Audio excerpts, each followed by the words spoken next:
Open floors మరియు premium simplex houses రెండు కలిసిన ఒకే ఒక డీటీసీబీ మరియు రేరా ప్రాజెక్ట్ ఈశాన్య ఇన్ఫ్రావారి SGR heights at Shadnagar town 1200 ఎస్ఎఫ్టీలో ఇల్లు కూడా కట్టేస్తున్నారు. 70% bank loan available. Contract number 82970444.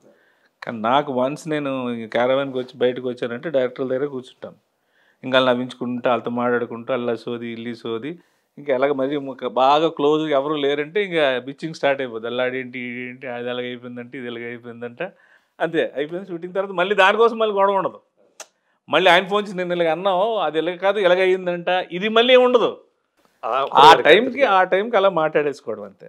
మీ కంటిన్యూగా మీ షెడ్యూల్ ఉండి మీ కాల్ షీట్లు ఉండి ఒక వారం రోజులు 8వ రోజు ప్రభాస్ సీన్ కనుక లేకపోతే సెట్లో ఇబ్బంది పడేవాళ్ళు అంట అంతా డైరెక్టర్. ఆనెస్ట్లీ స్పీకింగ్ 13 రోజులు క్యారెక్టర్లు 20 రోజులు అయిపోయి ఇందులో లేట్ కదా సార్ పెట్టండి రమ్మన్నాడు షూటింగ్ రమ్మనండి అని.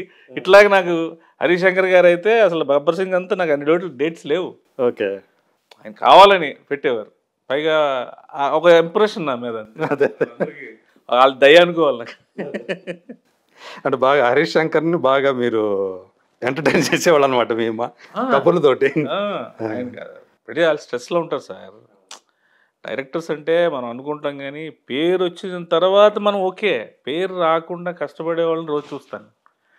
వాళ్ళ డ్రీమ్స్ కానీ వాళ్ళు పడే కష్టం కానీ వాళ్ళు చూస్తుంటే మనకి ఎంతో కొంత రాముడికి ఉడత సహాయంలాగా మన వరకు మనం వచ్చినందుకు సరదాగా వాళ్ళని నవ్వించగలిగితే వాళ్ళని ఎంటర్టైన్ చేయగలిగితే వాళ్ళు బాగుంటే ఒక 10 మందికి 100 మందికి పని వస్తుంది కదా అనే కాన్సెప్ట్ అంతే. సినిమా ఏదన్నా హిట్ అయిందంటే ఎక్కువ శాతం హీరోలు కొట్టేస్తారు క్రెడిట్. సినిమా ఫ్లాప్ అయితే మాత్రం డైరెక్టర్ మీద పెడతారు కదా. సో అలాంటి ఒక క్రిటికల్ పొజిషన్ అది అంతే డైరెక్షన్ అనేది అంతే సార్. సో మీకు బాగా క్లోజ్ అయినటువంటి డైరెక్టర్స్ ఎవరు హరీష్ కాకుండా? నాకు చాలామంది క్లోజ్ అవుతుంది. ఇప్పుడు పరశురామ్ గారు, బుజ్జి గారు అండ్ ఫస్ట్ ఇంకా రాజమౌళి గారు అయితే ఇంకా బాగా క్లోజ్. తర్వాత ఆయన స్టేజ్ మారిపోయింది. వి వినాయక్ గారు ఇంకందరూ కరుణాకరన్ గారు ఇంకందరు డైరెక్టర్స్ బాగా క్లోజ్. అంటే నేను నా లిమిట్ వరకు నేను ఉంటాను సార్. అంటే తర్వాత ఇంకా మళ్ళీ చాలా పర్సనల్ థింగ్స్లోకి వెళ్ళిపోయి మనం ఏదో ఇదైపోతున్నాం అని వాళ్ళకి అది ఉండదు. ఆ సెట్ వరకు వాళ్ళ మూడు వాళ్ళ టైము వాళ్ళు మన మీద పెట్టే అటెన్షన్ బట్టి మనం మూవ్ అవుతాం. వినాయక్ కూడా బాగా ఎంజాయ్ చేసేవాడు మేము మీ కంపెనీని. వినాయక్ గారు అయితే అసలు మేము యోగి టైంలో అసలు ఎంజాయ్డ్ లైక్ ఎనీథింగ్. అసలు మామూలుగా ఎంజాయ్ చేసేవాళ్ళం కాదు. అసలు యోగి షూటింగ్ అప్పుడు మేము ఇద్దరమే ఖాళీగా ఉండేవాళ్ళం. ఆయన షార్ట్లో ఉండేవాడు, 9th షార్ట్లో ఉండేది, యూనిట్ అంతా వర్క్లో ఉండేది. వినాయక్ గారు ఆయన డైరెక్టర్ డాన్స్ మాస్టర్ ఉంటాడు, సాంగ్ అవుతుంది. సో ఆయన నేను కెమెరా ముందు కూర్చొని మాట్లాడుకున్నాను. మన ఇద్దరం ఖాళీగా ఉన్నాము సీన్ ఎక్కడ అనేవారు. అదే సార్ ఏదో అక్కడే సాంగ్ జరుగుతూ ఉంటుంది, మన పని ఏం లేదు, ఏదో ఒకటి జరుగుతూ ఉంటే. ఇప్పుడు ఫుడ్ ఇక్కడ సరిపోవట్లేదు, లొకేషన్ చాలా దూరంగా ఉంది, కేఎఫ్సీకి వెళ్ళి అందరికి ఫుడ్ తెస్తే సరిపోద్దని ప్రొడ్యూసర్ అంటే పోనీ ఆ పని అయినా చేద్దాం పదా మనం వెళ్ళి తెచ్చేద్దాం అంటే ఇద్దరం కలిసి వెళ్ళి ఫుడ్ తీసుకొచ్చి యూనిట్కి పెట్టి అది కూడా జరిగింది లెటర్. అస్సలు వినాయక్ గారు అసలు మామూలు ఎక్స్పీరియన్సెస్ కాదు మాకు అస్సలు. ఇంకా ఆయన ఈవినింగ్ 6:30, 7కి ఆయన మాట్లాడడం మొదలెడితే అసలు ఆ పేరులోని ఆయన ఉచ్చారణలోని ఉన్న ప్రేమ. సేనా ఇట్రా, సీనయ్య ఇట్రా, ఆయన ప్రభాని ముద్దుగా పిలుస్తారు. ఆయన మాట కానీ అంటే ఆయన అంటే మాట్లాడితే టైం తెలీదు. నాన్ స్టాప్గా మార్నింగ్ 6:30 అయిపోయింది, తెల్లారిపోయింది అనిపిస్తుంది. అంత దీనికి టైం పాస్ అయిపోద్ది ఇంకా. సో అందరితోటి మీరు ఏ సినిమాకి పని చేస్తే ఆ సినిమా డైరెక్టర్కి ఆల్మోస్ట్ ఒక ఫ్రెండ్ లాగా అయిపోయేవాళ్ళు అంతే. అదే. సో అందువల్లే మీకు కంటిన్యూగా ఆ సినిమాలు రావటం కానివ్వండి, అంటే మీ కంపెనీని కోరుకుంటారు కాబట్టి వాళ్ళు కూడా. పర్టికులర్గా డబ్బులకు ప్రయారిటీ ఇవ్వను సార్. ముందు మీరు కొత్త సినిమా చేస్తే ముందు ఆయనతో నాకు పరిచయం ఏర్పడితే చాలు. ఇప్పుడు డబ్బు అనేది చూసుకుంటే ఇంత ఇస్తే కానీ నేను రాను అనుకుంటే ఒక డైరెక్టర్ నాకు మిస్ అయిపోతాడు అనే స్ట్రాంగ్ కాన్సెప్ట్. అండ్ అప్పుడులో నా మైండ్ సెట్కి నాకున్న ఫైనాన్షియల్ థింగ్ దానికి ఏంటంటే ఇప్పుడు నేను ఇంట్లో ఉంటే ఇప్పుడు ఇదే ఇంట్లో ఉంటే నేను మార్నింగ్ టిఫిన్కి మధ్యాహ్నం మళ్ళీ మటనో చికెన్కో మళ్ళీ రాత్రి మందుకి మళ్ళీ రాత్రిపూట మళ్ళీ దానిలో మళ్ళీ ఏమైనా చూస్తే ఆ మటన్కి చికెన్కి ఎన్ని లెక్కలు వేసుకుంటే ముందు షూటింగ్ పోతే అది ఇచ్చే 10-20 ఒక లెక్క తేలిపోద్ది కదా అనే ఫీలింగ్లో వెళ్ళిపోయాడు. ఇంటి దగ్గర ఉంటే ఖర్చు ఎక్కువే కదా. ఇప్పుడు ఆదివారం పడిందంటే నాకు దోల వెళ్ళిపోద్ది. మళ్ళీ మధ్యాహ్నం తెచ్చుకోవాలి, మళ్ళీ రాత్రి తెచ్చుకోవాలి, ఫుడ్ పెట్టాలి. మళ్ళీ మీ శరీరం ఇంత దాన్ని తట్టుకునేదే ఏమో తట్టుకుంది సార్. ఇప్పుడు నాకు షటిల్ ఆడతాను. అండ్ చిన్నప్పటి నుంచి మనం పల్లెటూరులో ఊర్లో పెరిగి ఇది ఏదో ఒకటి ఎప్పుడు యాక్టివిటీ ఏదో ఒకటి ఉంటుంది యాక్టివిటీ కాబట్టి మనకి ఫోన్లు ఈ టీవీలు అప్పుడు లేవు. మార్నింగ్ వెళ్ళామంటే రోడ్డు మీదకి వెళ్ళామంటే మళ్ళీ రాత్రి పడుకునేంత వరకు తిరగడమే. సన్ను గిన్ను గట్టిగా తగిలేది, స్ట్రాంగ్గా ఉండేవాళ్ళం. మధ్యలో హైదరాబాద్ వచ్చిన తర్వాత మనకి ఏంటంటే ఈ డ్రింక్ ఎక్కువ అలవాటు అవడం వల్ల ఆ హెల్త్ కాన్షియస్ అని కొంత తగ్గుద్ది. ఎక్కడికైనా వెళ్ళాలనుకోండి, ఇప్పుడు పట్టప్పని వెళ్ళేది వెళ్ళొచ్చులే, ఎల్లుండి వెళ్ళొచ్చులే అనే నెగ్లిజెన్స్ ఎక్కువ వస్తుంది. ఆ నెగ్లిజెన్స్ వచ్చిందంటే కెరీర్ అయిపోయింది. 1-2 సార్లు మిమ్మల్ని ప్రభాస్ హెచ్చరించాడా ఈ విషయంలో? చాలాసార్లు తిట్టారు అసలు. అంటే వ్యసనం అలాంటిది. అదే థింగ్ ఏంటంటే వ్యసనం తెలియదు. ఒకటి ఇదొకటి అంత తొందరగా వదలవు కదా. వదలవు. అందులో నేనేంటంటే అందరిలాగా సొసైటీలు తిరిగేవాడిని కాదు కదా సార్. మార్నింగ్ నుంచి ఆయన దగ్గర పని చేయడం ఉన్నట్లయితే అది కూడా ఆయన పని చేయడం, మళ్ళీ ఆడ కష్టపడ్డాడు కదా రాత్రిపూట, అదొక్కటే ఆడికి ఎంటర్టైన్మెంట్ ఆయన వదిలేసేవారు. నేనేంటి మార్నింగ్ నుంచి వెళ్ళడం, ఇంకా రాత్రి అయ్యేసరికి ఇంకా ఆ విషయంలో ఇంకా 100 ఎదురుగా ఎవడొచ్చినా సరే నాకు ఆ టైం నేను ఆగను ఇంకా. ఎందుకంటే మార్నింగ్ అంత కష్టపడతాను. మార్నింగ్ నుంచి నేను అసలు నవ్వుతున్నా సరదాగా అన్నీ చేసేసి ఆ 1 hour మాత్రం నాకు ఇచ్చారు. సో అదే నేను ఆ రోజంతటికి నాకు ఎంటర్టైన్మెంట్ పార్ట్, అది అలాగా ఎడిక్షన్ అయిపోయింది. అట్లాగే హీరోలు కూడా సర్కార్ వారి పాటలో మహేష్తో కూడా మంచి కంపెనీ అనుకుంటా కదా. అప్పటికి నేను మానేశాను. ఆయనతో అసలు ఆయన అసలు భలే జోవియల్గా ఉంటారు సెట్స్ మీద. ఆయన జోవియల్గా ఉండే క్యారెక్టర్ కదా ఆయన. అసలు నాకు ఆశ్చర్యం ఏంటంటే మేము కాలనీలో షూటింగ్ చేసాం సార్. మార్నింగ్ 9కి వస్తే ఇప్పుడు వేరే అలాంటి వాడినే ఎవరో అంటే సార్ క్యారవాన్ ఎక్కేస్తాను. అసలు సాయంత్రం ప్యాకప్ వరకు ఆయన క్యారవాన్కి మధ్యలో లంచ్కి వెళ్తారు అంతే. ప్యాకప్ అయినా మళ్ళీ కార్ వేసుకొని అలాగే లొకేషన్ నుంచి వెళ్ళిపోతారు తప్ప ఎవ్వరు ఏంటి అని అసలు ఏం పట్టించుకోరండి. గ్రేట్. ఈ సినిమాలో మంచి సీన్ ఉంది, అట్లా సీతమ్మ వాకిట్లో కూడా మంచి సీనే పడింది కదా కాంబినేషన్లో. ఆగడు ఫుల్ లెంగ్త్ ఉంది కానీ ఆగడులో ఫుల్ లెంగ్త్. అవును. ఏ హీరోతో ప్రభాస్ తర్వాత అంటే మీకు ప్రభాస్ అంటే 10 ఏళ్ళు ఆయనతోటే ఉన్నారు కాబట్టి ప్రభాస్ కూడా మీ కంపెనీని అంతే బాగా ఎంజాయ్ చేశాడు కాబట్టి అంతకాలం ట్రావెల్ చేశారు అనుకుంటున్నాను. ఎక్కడో వైజాగ్ సత్యానంద్ గారి దగ్గర కుదిరినటువంటి లింక్ అది. సో ప్రభాస్ తోటి అంటే చాలాసార్లు చెప్పుంటారు అనుకోండి, ఏ విషయంలో ప్రభాస్ మీకు సలహా ఇచ్చారు? ఆయన సలహా ఎవరండి? ఫస్ట్ ఆఫ్ ఆల్ ఏంటంటే నీది నువ్వు తెలుసుకో అంటారు. సలహా ఇస్తే అంత భయంతో నువ్వు పని చేస్తావు, దట్స్ నాట్ రైట్. ఇష్టంతో పని చేయాలి, ప్రేమతో పని చేయాలి. ఎక్కువ టైం ఇస్తారు, రియలైజేషన్ టైం ఎక్కువ ఇస్తారు. చాలామంది కోపం వస్తే వెంటనే అలా ఉండదు. ఈ will take lot of time, patience తీసుకొని వాడికి ఇది కావాలి ఇది కావాలి అని తెలుసుకున్న రోజు వాడికంతటి వాడే పని చేస్తాడు. నేను ఇలా ఉండాలంటే అది యాక్ట్ చేస్తాడు. అది నచ్చదు, యూ డోంట్ లైక్ ఇట్. అలాంటివి ఆయన దగ్గరలో తీసుకోలేడు కూడా ఆయన. సో మనకి కూడా ఆయన టెండెన్సీ తెలుసు, మూడ్ తెలుసు కాబట్టి ఇది ఆయనకు నచ్చట్లేదు, సో మనం అలవాటు మార్చుకోవాలి, సో ఈ విధంగా ఆయనకి ఇచ్చేయాలి అనేది మనం తెలుసుకున్నప్పుడు బోత్ సైడ్స్ నుంచి ప్రాబ్లం ఉండదు. మీరు ఆయనతో కలిసి ఉన్న 10 ఏళ్ళు, ఆయన దగ్గర ఉన్న 10 ఏళ్ళు మీ ఇద్దరు అంత దగ్గరగా ఉండటం, మీరు ప్రభాస్కి ఆయన స్టార్గా ఎదిగిన తర్వాత కూడా మీరు ఆయన దగ్గర ఉండటం వల్ల కొంతమందికి గిట్టలేదని అది డెఫినెట్గా ఉంటుంది సార్. బాగా పిల్లలతో క్లోజ్ అయితే అమ్మాయి ఒప్పుకోదు.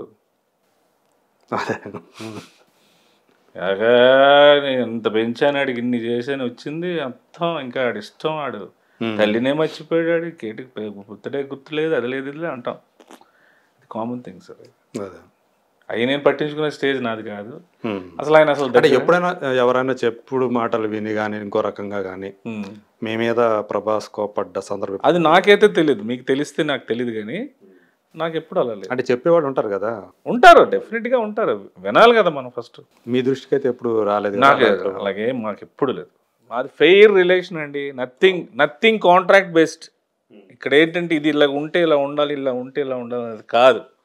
అదొక నది ప్రవాహం అనేది ఒకసారి గంగా యమున నది ఎక్కడో స్టార్ట్ అయ్యి అలా దాటి దాటి దాటి దాటి వెళ్ళిపోయింది అన్నట్టుగా వెళ్ళిపోవడం తప్ప పర్టికులర్ మా ఏరియాకి రా అమ్మా, నువ్వు ఇక్కడి నుంచి ఉండమ్మా, ఇది మన తాలూకు వాళ్ళది, ఇది మన జిల్లా వాళ్ళది, ఇది లేదు. ఈ కండిషన్స్ నామ్స్ మాకు లేవు, అది ఎప్పటికీ లేవు, ఇప్పటికీ రావు. ఎందుకంటే నాకు సిస్టమ్ తెలియదు. అదే అంటే ఎప్పుడు మీకు ఇంకా చాలు అనిపించింది? అంటే మీరు వదులుకున్నారా లేకపోతే ఆయన? వదులుకోవడం అంటే వదులుకోవడం కాదు సార్. ఇప్పుడు నేను వరుసగా సినిమా షూటింగ్లో అక్కడ ఉంటాను. ఆయన వర్క్స్ ఇప్పుడు మీరు వస్తున్నారు రేపు మార్నింగ్ 10:30కి మూర్తి గారితో మీటింగ్ ఉందని అంటారు. నేను అప్పుడు ఏం చేయాలి? నేను పలానా దగ్గర ఉన్నాను, ఇక వెంకటరావు వెళ్ళి వచ్చారు, మూర్తి గారు వస్తారు, కలిసి వస్తే ఒకసారి అని నేను చెప్పలేను కదా. So that is the communication between these two. అది కొంచెం కాంప్లికేషన్ అవుతున్నప్పుడు దెన్ ఐ డిసైడ్ నేను చేసుకొని వచ్చేస్తాను, షూటింగ్లు ఎక్కువ ఉన్నాయి, కొన్నాళ్ళు నేను ఇది కూడా చూసుకొని వస్తానంట. నీకు ఇంట్రెస్ట్ ఉంది కదరా, సత్యానంద్ గారి దగ్గర ట్రైనింగ్ అయినా కదా, నువ్వు యాక్టర్ అవుదామని వచ్చావు కదా ఇక్కడికి, చెయ్యి, చూసుకో, నీకు ఎంత బాగుంటుంది, నీకు మరీ నచ్చకపోతే నువ్వు నా దగ్గర, నేను ఎక్కడికి వెళ్తానని ఆయన. Okay, that is the thing, మ్యూచువల్గా అంతే తప్ప ఎవరో. ఏ టైంలో అది జరిగింది? మిర్చి తర్వాత. మీరు లాస్ట్ సినిమా చేసింది కూడా మిర్చి తర్వాత. మిర్చి ప్యారలల్గా షూటింగ్ జరిగింది. గబ్బర్ సింగ్ రిలీజ్ అయినాక I very busy. Okay. So అవుట్డోర్లు అటు ఇటు తిరగడాలు ఇవన్నీ మాకు ఆర్టిస్ట్గా ఉంటాయి కాబట్టి అవన్నీ మనం చేయాలి. ప్రభాస్ దగ్గర ఉన్న కాలంలో మీరు సినిమా ఛాన్సులు కోల్పోవటం అట్లా జరిగింది? చాలా కోల్పోయాను, చాలా. సో ఈయన దగ్గర టైం ఇక్కడ ఉంచాలి కాబట్టి ఈయన కోసం కేటాయించాలి కాబట్టి కదా, ఇటు అటు ఉంటాయి సార్. లేకపోతే ఈ పాటికి ఇంకా ఆల్మోస్ట్ అక్కడతో ఆరెండిటితో వెళ్ళిపోయేవాడిని, వెనక్కి ఇన్ని సినిమాలు చేసేవాడిని కాదు, అదంతా నాకు తెలుసు. సో ఆ తర్వాత కూడా మీ ఇద్దరి మధ్య రిలేషన్ అనేది ఎలా ఉంది? ఎప్పటికీ ఉంటుంది. ఇప్పుడు మేము స్టార్ట్ చేసింది ఇలా చేస్తే ఇలాగ అవుతావు, అలా చేస్తే ఇలాగ అవుతావు అనే రిలేషన్ కాదు అది, ఆయనతో పాటు వెళ్ళిపోవడమే. అంటే ఆయన ఫ్యామిలీలో ఒక మెంబర్ లాగే ఉండేదే, ఇప్పటికీ కూడా ఉంది అది. అప్పుడంటే ఆల్మోస్ట్ వాళ్ళ ఫ్యామిలీ మెంబర్ లానే ఉండేవాడు కదా. ఈవెన్ కృష్ణరాజు గారు కూడా మిమ్మల్ని అలాగే ట్రీట్ చేశారు అనుకుంటాను. ఆ ఫ్యామిలీ ఇంక అందరు అంతేనండి. ఆయన మనిషి అంటే ఫ్యామిలీ అందరు కూడా ఆయన మనిషిలాగా చూస్తారు. ఇప్పుడు ఆయన దగ్గర పనిచేసిన కొత్తగా వచ్చిన అసిస్టెంట్ అంటే వాడికి ఇవ్వాల్సిన గౌరవం వాళ్ళకి అలాగే అందరూ ఫ్యామిలీస్ అందరూ వాళ్ళకి అది ఆ కల్చర్ ఉంది. సో కృష్ణరాజు గారు వెళ్ళిపోవటం అనేది ఆ ఫ్యామిలీకి పెద్ద దెబ్బ కదా. మీకు మీరు పర్సనల్గా కృష్ణరాజు గారితో ఏమన్నా ర్యాపో ఉందా? ఏమన్నా జ్ఞాపకాలు ఉన్నాయా కృష్ణరాజు గారితో? ఆయనతో ఎప్పుడు కూడా వచ్చినా నాకు మంత్రి అనేవారు. మంత్రి ఆయన కొడుకేమో రాజు. మంత్రి రా, ఏంటి ఏవో వాగుతావు కదా, వాగు, ఆడి మీద అనకు, నాకు చిరాకు. మరి వాగుతావు కదా వాగంటారు, ఆడి మీద అనకంటే నేనేం మాట్లాడాలి సార్ అన్నా, న్యూస్ చదవాలా అన్నాను. అది కాదు, వేరే చెప్తాను అని చెప్పేవారు. ఆయన ఎక్స్పీరియన్స్ చెప్పేవారు. వాటికి మేము కౌంటర్లు, ప్రతి దీపావళికి వచ్చేవారు అందరితో పాటు. మేము మా ఫ్యామిలీస్, ఫ్రెండ్స్ అందరు ఫ్యామిలీస్ అందరం కలిసి దీపావళి సెలబ్రేట్ చేసుకునేవాళ్ళం. ఇంకా ఆయన పెద్ద ఆయన స్మోక్ పడదని చెప్పి ఆయన సపరేట్ కుర్చీలో కూర్చునేవాళ్ళు, మేము ఇంకంతా ఆడుకునేవాళ్ళం. ఆ తర్వాత ఫుడ్ ఇంకా అసలు చాలా, అంటే ఆయనతో ఏంటంటే మాకు భయం కదా అంత దీనిగా. నేను ఒక్కడనే కొంచెం కోతి టైప్ కాబట్టి మెల్లిగా ముందుకెళ్ళిపోయి ఏదో మీదుగా నా మాటలు ఈ మాటలు ఆడేసి చేసేవాడిని తప్ప బేసికల్గా భయం మనకి. అండ్ సూర్యనారాయణ గారితో నాకు యాక్సెస్ ఎక్కువ. మెయిన్ నాకు ఆయన బాగా ఇంకా ఆల్మోస్ట్ మార్నింగ్ లెగిసి నేను మాట్లాడే ఫస్ట్ దేవుడు దండం పెట్టుకుని వెళ్ళి మాట్లాడేది ఆయనే నాకు, సూర్యనారాయణరాజు గారు. సో ఇప్పుడు ఇద్దరు అన్నదమ్ములు ఇద్దరు లేరు. ప్రభాస్ అనుష్క సంబంధించి మనకి చాలా చాలా కథలు తెలుసు. ఈ మధ్య ఫ్యాన్స్ అనేవాళ్ళు వాళ్ళిద్దరికి పిల్లలు కూడా పుట్టినట్టుగా క్రియేట్ చేసేసి గ్రాఫిక్స్ తోటి ఇవన్నీ సర్క్యులేట్ చేయటం, ఇవి చూస్తుంటే మీకు ఏమనిపిస్తుంటుంది? మీడియా పెరిగిపోయింది. చూసే కొత్త తులసి నాకు తల్లి లాంటిది, నాకు రాశారు. నేను మీతో ఈ గోడు వినిపించుకోవాలా సార్? ఇలా రాశారు సార్, నేను మీకు ఇంటర్వ్యూ చేయాలా? మా ఇంట్లో పిలిచి ఇలా నా మనోభావాలు దెబ్బతిన్నాయి, నా ఇంట్లో నా ఫ్యామిలీతో ప్రాబ్లమ్స్ వస్తున్నాయి, ఆవిడకో ఫ్యామిలీ ఉంది. యాక్చువల్గా ఆమె మిమ్మల్ని హెచ్చరించారు అనుకుంటా కదా, ఇట్లా వస్తుంది చూడు సీన్ అనేది అన్నట్టున్నారు. ఆవిడ నా మెసేజ్ పెట్టారు, ఇట్లాంటివి వస్తాయి మీడియాలో చాలా వస్తాయి, first of all you should tell the fact of this to your wife. అంటే మీరు కలిసి ఇంటర్వ్యూలు ఇవ్వటం అది జరిగింది. యాక్చువల్గా ప్రమోషన్ కోసం ఇచ్చిన ఇంటర్వ్యూ అది. మా పాపం వాళ్ళకి మరి టీఆర్పీ రేట్లు లేవో, లేకపోతే ముందు రావాల్సింది 4 వీకుల తర్వాత వచ్చింది. ఆ తర్వాత మన అల్లు శిరీష్ గారి సినిమా ప్రమోషన్స్లో 1 వీక్ వెళ్ళిపోయింది. ఆ తర్వాత ఇంకో అనుకోని ప్రయాణం ఒక సినిమా కోసం వచ్చిన ఇంటర్వ్యూ అది ఆలీ గారితో. నెక్స్ట్ వీక్ టెలికాస్ట్ అవ్వాల్సింది అవ్వాల. అలా 3-4 వీక్స్ తర్వాత టెలికాస్ట్ అయింది. ఓకే, సో ఆల్మోస్ట్ 1 మంత్ అదేదో మా ఇద్దరు పర్సనల్ ఇంటర్వ్యూ లాగా అది క్రియేట్ అయింది. ఇన్ టైం ఇన్ టైం రాకపోవడం రాజేంద్ర ప్రసాద్ గారు ఉండాలా, నేను ఉండాలా, ఆవిడ ఉండాలా, ఇంకొక యాక్టర్ ఉండాలి. నలుగురు ప్లాన్ చేశారు. ఆయన రాజేంద్ర ప్రసాద్ గారు డేట్ లేదు, ఎవరు లేరు. డైరెక్టర్ నరేష్ గారు కూడా ఒక hero కదా. డైరెక్టర్ మన ఈయన గారు ఉన్నారు కదా, నరసింహరాజు గారు, నరసింహరాజు గారు ఆయన చేయాలి. అది లేదు, అది కుదరలేదు.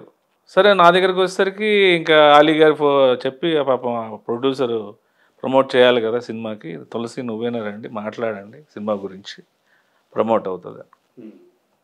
సో దానికి వచ్చిన effect it's convert to personal things.